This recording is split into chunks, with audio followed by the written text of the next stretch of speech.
और जब विवाह डाल दिया, रात भर राजा ने निवास किया वहीं पर और रात सहवास किया। और वो आज शकुंतला गर्भिणी हो गई, राजा दुष्यंत का गर्भ धारण कर लिया। दूसरे दिन राजा जो है जाने लगे। शकुंतला ने हाथ जोड़ करके कहा, स्वामी जी आप राजा है, राजाओं की कई रानियां होती हैं, हमको भूल जाएंगे, कुछ परिचय पत्र दे दीजिए। तो उनको सोने की अंगूठी पहने थे महाराज दुष्यंत, वो अंगूठी उतार करके शकुंतला को परिचय पत्र दे दिया। उसमें महाराज दुष्यंत का नाम लिखा हुआ था। परिचय पत्र दे करके वहाँ विदा होकर के दुष्यंत चले गए अपने राज्य को। अब वहाँ जो है जब से गंधर्व विवाह किया शकुंतला ने, रात दिन अपने पति के चरणों में लगी रहती थी, क्योंकि पति ही उसका ईश्वर है, भगवान है, सब कुछ है, इसलिए पति का जो है वो अनुसरण करती थी। एक दिन दुर्वासा ऋषि आए, आप भिक्षाम देही, मुझे भिक्षा दो। लेकिन शकुंतला अपने पति के चरणों में मन लगाए जो है बैठी थी। हमारे द्वार में कौन आया? दुर्वासा का ध्यान नहीं दिया। दुर्वासा नाराज हो गए और तुरंत जो है श्राप दे दिया जो है शकुंतला को, अरे बेटी जिसके जो है चित्त लगा करके तुम बैठी हो, अंत में तुमको भूल जाएगा, ये चितमन हो जाएगा। ऐसा दुर्वासा जी श्राप दे करके चले गए। और इस प्रकार से कांड ऋषि आश्रम में आए। कांड ने देखा मेरी पुत्री ने फूल पर के साथ विवाह कर लिया है और जयमाला डाल दिया है। तो आज कांड सोचते हैं कन्या जो है गर्भवती हो गई है, इसको इसके घर पहुंचवा दे, ससुराल पहुंचवा दे। पूरी उसकी विदाई की तैयारी होने लगी। शिष्यों को बुलाया कि बेटा इस कन्या को ले जाओ, महाराज दुष्यंत के यहाँ पहुंचा दो। सारे वृक्षों ने सुना, ये पक्षियों ने सुना, मृगों ने सुना कि शकुंतला की विदाई है। तो बेचारे पेड़ जो है हमारे दुख के माथे, जिन्होंने सींच सींच करके बड़ा किया शकुंतला ने, आज बेटी विदा हो रही है आश्रम से, तो माने पीले पीले पत्ते छोड़ रहे हैं, मनोरुदन कर रहे हैं, पीले पत्ते छोड़ रहे हैं दुख के कारण। जो वहाँ जो पक्षियों को दाना चुराते थे, वो जो है चहकना बंद कर दिया दुख के मारे जो है। और जो मृगों को घास देती थी, वो मृग बेचारे घास जो है न खा पाते थे, न बाहर निकाल पाते थे, और उनके नेत्रों से आंसू बह रहे थे। इतने आज जो है शकुंतला की विदाई में पूरा आश्रम जो है दुखित है, संतप्त है। किस प्रकार से कांड ने अपने बेटी शकुंतला को बुलाया, अरे बेटी तुम ससुराल जा रही हो और वहाँ अपने पति के साथ सुंदर अच्छे ढंग से जो है रहना। अगर कोई पति देव कह दे, उनके बातों का उत्तर नहीं देना, सह लेना। और कई रानियां होती हैं, उन सबको सहन कर लेना, किसी को किसी लड़ाई झगड़ा नहीं करना। कोई अतिथि आ जाए, भिखारी आ जाए, उसको भोजन देना, धन में आसक्त नहीं हो जाना, दान दक्षिणा भी करना। ऐसा कांड जी ने अपने पुत्री को शकुंतला को उपदेश दिया। उपदेश करके विदाई की तैयारी करने लगे। आज कांड की क्या दशा है? यास्यति यद्य शकुंतले हृदयम् संकृष्टमोत्कण्ठया कंठास्तंभित बाष्पवृत्त कलुषा चिंता जडम् दर्शनम् वैक्लव्यं ममता विदृशमपि स्नेहादरौकसा ईड्यन्ते गृहिण्यः कथं न तनया विसले से दुख न भई। आज कांड की ये दशा है, नेत्रों के आंसू नहीं बह रहे हैं, नेत्रों के आंसू बंद नहीं हो रहे हैं, कंठ रुधा हुआ कुछ कह नहीं पा रहे हैं। और बेटी के विदाई में इस प्रकार से कहते हैं कि मेरी ये दशा है, मैं तपस्वी हूँ, तो जिस दिन गृहस्थ की कन्या विदा होती होगी, उस पिता की क्या दशा होती होगी। इस प्रकार से कांड जी कहते हैं ये बेटी अर्थो ही कन्या परिकीय एवं समाज संप्रेष परिग्रहितु जातोस्मि सत्या प्रतिरंतरात्मा चिरस्य निक्षेप निवार कयित्वा। ये जो है कन्या रूपी धन जो है ये पराया धन है, पिता के यहाँ धरोहर रखी हुई है, न्यास है। जब पिता पति के घर को भेज देता है तो पिता स्वतंत्र हो जाता है, सारी चिंताएं समाप्त हो जाती हैं। ये कन्या जो है पराया धन है। आज कांड अपनी कन्या को जो है पति के घर जो है विदाई कर दिए, भेज दिए, 2 शिष्य लेकर के चल दिए। और चलते चलते कहा महाराज दुष्यंत की राज्य की ओर प्रस्थान किया। चलते चलते एक नदी पड़ती थी और जब नदी पार कर रहे थे तो जो परिचय पत्र सोने के अंगूठी दिया था महाराज दुष्यंत ने शकुंतला को, उनके अंगुली से वो अंगूठी नदी में गिर गई। शकुंतला को मालूम नहीं हुआ मेरी अंगूठी कहाँ गिर गई। और जब महाराज दुष्यंत के यहाँ पहुँचे, महाराज दुष्यंत से हाथ जोड़ करके निवेदन किया। शिष्यों ने कहा राजन, ये आपकी पत्नी है जिसका नाम शकुंतला है, आपने इसके साथ गंधर्व विवाह किया है, ये कर्ण की पुत्री है। महाराज दुष्यंत ने कहा हमने कोई विवाह नहीं किया है, हम नहीं पहचानते हैं। अगर हमने विवाह किया है तो कोई परिचय पत्र दिया होगा, परिचय पत्र दिखाओ। शकुंतला ने जब अंगूठी देखी, अंगूठी का पता ही नहीं कहाँ चला गया, परिचय पत्र गायब हो गया। बड़ी दुखी हुई शकुंतला बार बार कहते राजन, क्या आप भूल गए हो मेरे साथ गंधर्व विवाह किया और सहवास किया, आपके द्वारा गर्भ मेरे पेट में है, मैं गर्भिणी हूँ और आप कहते पहचान नहीं रहा हूँ। इस प्रकार से बार बार राजा दुष्यंत ने कहा अगर हमने विवाह किया परिचय पत्र दिखलाओ। परिचय पत्र तो है नहीं। इस प्रकार से जो है बड़ी जो है दुखित होकर के शकुंतला, या मेरा पति जो है मुझको पहचान नहीं पा रहा है, तो तुरंत उसकी माता जो है आकाश मार्ग से मेनका आई और मेनका अपने पुत्री को उठा करके आकाश मार्ग में ले गई। आकाश मार्ग से ले जा करके कहा मरीच के आश्रम में छोड़ दिया। उस कन्या को मरीच के आश्रम में छोड़ दिया और वहीं पर जो है मरीच ऋषि के यहाँ जो है वो कन्या रहने लगी। और इधर जो है कुछ मछुआरे मछली मारने के लिए उसी नदी में गए जहाँ अंगूठी गिरी हुई थी, और मछुआरे जो है जा करके मछली मार करके ले आए। मछली को घर में जब काटा उसके पेट से सोने की अंगूठी निकली। उस सोने की अंगूठी में राजा दुष्यंत का नाम लिखा हुआ था और उसको बेचने के लिए शहर में गए मछुआरे लोग। एक सोने की दुकान में पहुँचे, उसका मोल तोल करने लगे। वो पैसा कम दे रहे थे सोनी जी और पैसा अधिक मांग रहे थे।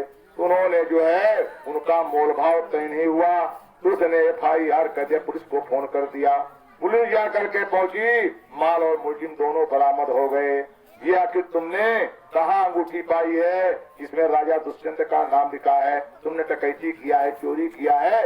इसलिए मुलजिमों को पकड़ करके और अंगूठी को लेकर के राजा के पास गए। राजा के हाथ में जब अंगूठी दिया, राजा अंगूठी को देख करके मूर्छित होकर के गिर गया, अचेत होकर के पश्चाताप करने लगा। इसी प्रकार से राजा को स्वस्थ जल के द्वारा छींटा मार करके स्वस्थ किया। राजा ने कहा मछुआरों को बुलाओ जिन्हें अंगूठी ये ले आई है। तो इस प्रकार से मछुआरों को बुलाया। मछुआरों ने से कहा तो सही सही बताओ ये अंगूठी कहाँ से प्राप्त किया है। मछुआरों ने हाथ जोड़ करके निवेदन किया, हे राजन, ये हम एक नदी में मछली मारने के लिए गए, रोहू नाम की मछली मार करके ले आए, उसी के पेट से हमने ये अंगूठी पाई है। सच सच जो है बता दिया और इस प्रकार से सत्य बता दिया। राजा बड़ा प्रसन्न हुआ। प्रसन्न होकर के उनको बहुत से धन संपत्ति दे करके और सुंदर वस्त्र आभूषण दे करके विदा किया मछुआरों को। और इस प्रकार से राजा दुष्यंत ने निश्चय किया जब तक मेरी शकुंतला नहीं मिलेगी तब तक मैं जलपान नहीं करूंगा। इस प्रकार से राजा दुष्यंत शकुंतला को खोजते निकल पड़े। कहाँ पहुँचे? मरीच के आश्रम में पहुँचे, जहाँ शकुंतला का जो गर्भ था वो बालक पैदा हो चुका था और एक नन्हा सा बालक, उसका ऋषिवर ने सरतमन नाम रखा, इसके बाद उसका नाम भरत नाम रखा। इस प्रकार से वो बालक थोड़ा जो है जब बड़ा हुआ तो वहाँ जा करके जब मरीच के आश्रम में राजा दुष्यंत पहुँचे, जब दूर से देखा आश्रम के दूर से ही, तब वो बालक क्या कर रहा था? गोद में शेर के बच्चे के बैठा करके दांत गिन रहा था। महाराज दुष्यंत ने दूर से देखा कि किसी क्षत्रिय की औलाद है, ये ब्राह्मण इतनी शक्ति नहीं है कि ब्राह्मण शेर के बच्चे का दांत गिने। तो उसने दूर से देखा क्षत्रिय की औलाद है, क्या शेर के बच्चे का दांत गिन रहा है।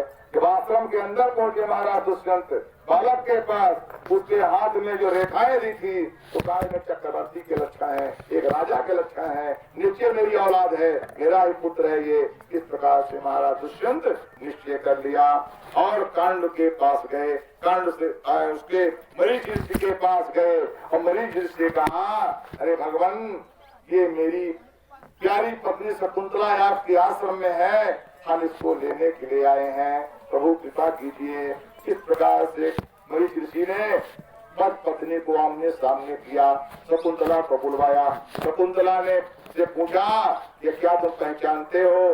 कहा, ये हमारे स्वामी जी हैं, हमने इनके साथ गंधर्व विवाह किया है।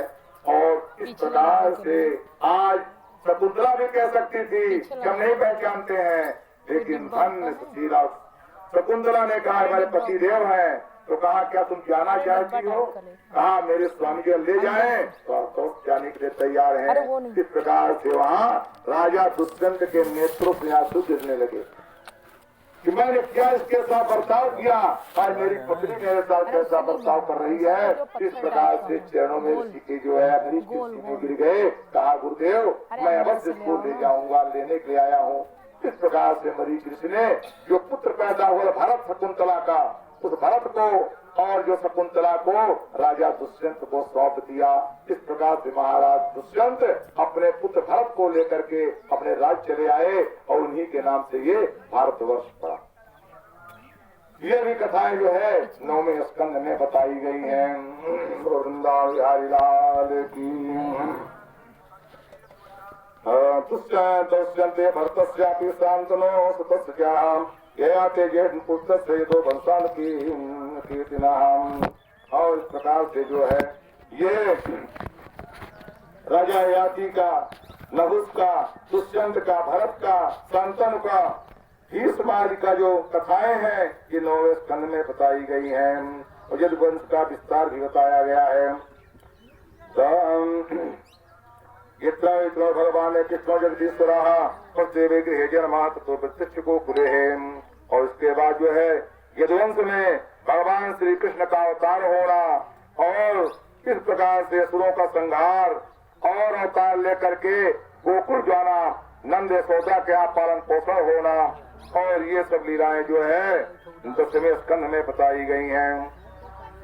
वसुदेव गृह जन्मा जिया तो पितृ को खुलो हो, वसुदेव के घर में जन्म लेना, वसुदेव के यहाँ जो है पालन पोषण होना, सत्य कर्माण पाराणी की तस्वीर पूतना सुरपया पालन सब कुछ हो।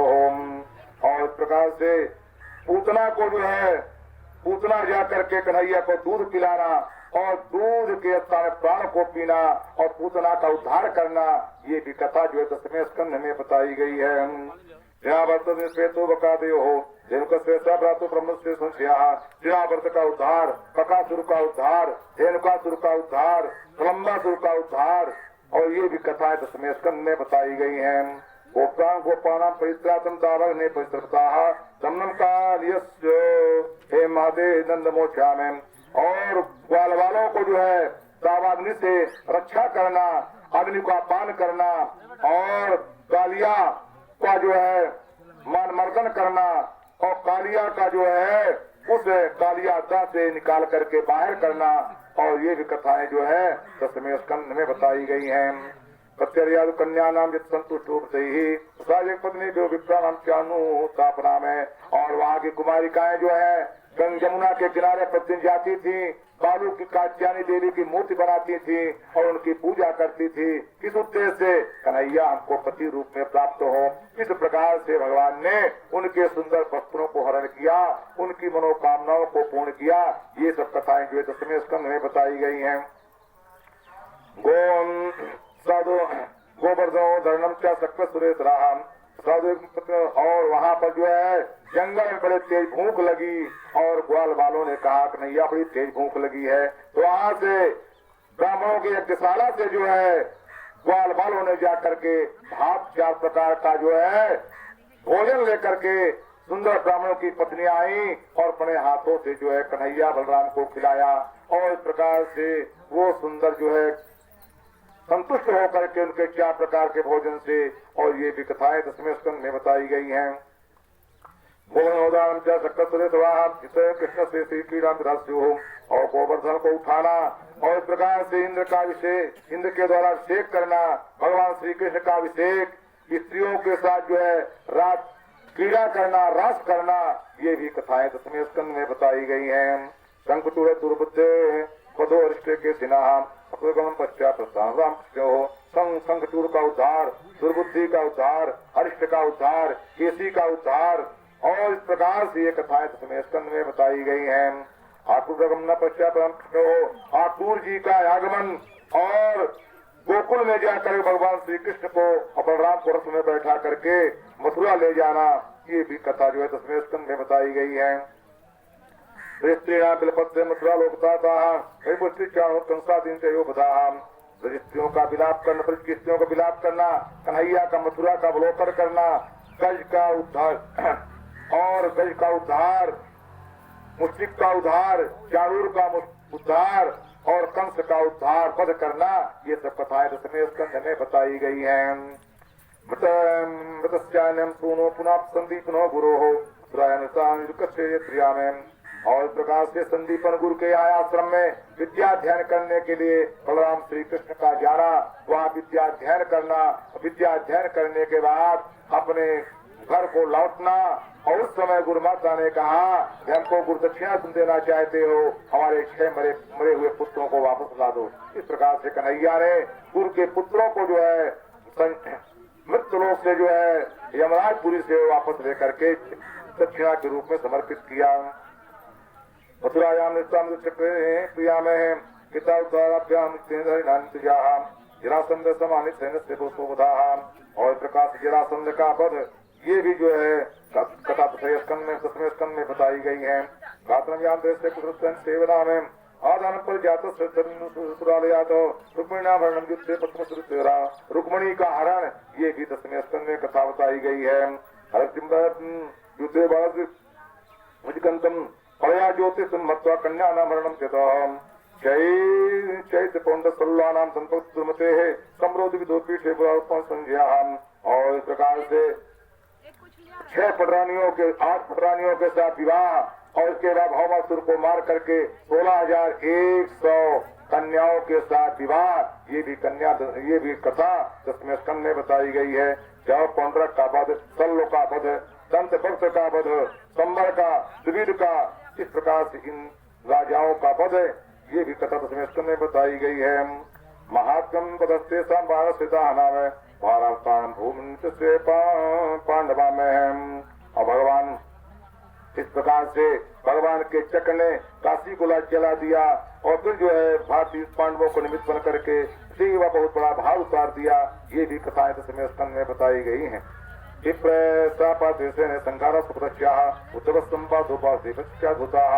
और प्रकाश के स्कंद में जो है, और भगवान ब्राह्मणों के श्राप के बहाने जो है यदुवंश का संहार, और इस प्रकार से जो है भगवान श्री कृष्ण उद्धव का संवाद, ये जो है 11वें स्कंद में कथा बताई गई है।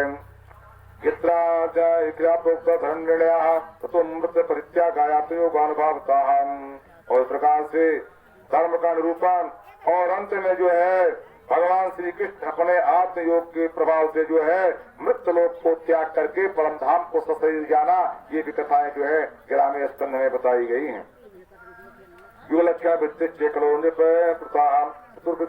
उत्पत्ति त्रिविधा तथा 12वें स्कंद में जो है विभिन्न युगों का लक्षण और व्यवहार का वर्णन, और प्रकार से कलि का वर्णन, कलिकाल में किस प्रकार से मनुष्य होंगे और किस प्रकार से उनका जो है आचरण करेंगे, इस प्रकार से कलिकाल में मनुष्य का वर्णन, 4 प्रकार का प्रलय और 3 प्रकार की उत्पत्ति का वर्णन, ये भी 12वें स्कंद में बताया गया है। त्याग के मार्कंड से सत्कथा। इसके बाद जो है महाराज परीक्षित का अपने जो शरीर को त्याग करना, और उसके बाद वेदों की शाखाओं का वर्णन, मार्कंडेय जी की सुंदर भगवान का जो है तपस्या, और इस प्रकार से उनका जो है भगवान मार्कंडेय की जो है कथा, ये 12वें स्कंद में बताई गई है। महापुरुष विन्यासा सूर्य से जगदात्मना इति चोक्तम लीलावतार कर्माणि विषमा सर्वता। इस प्रकार से जो है भगवान की लीला, उनके अवतार चरित्रों का वर्णन भी इसी किया गया है। पतिता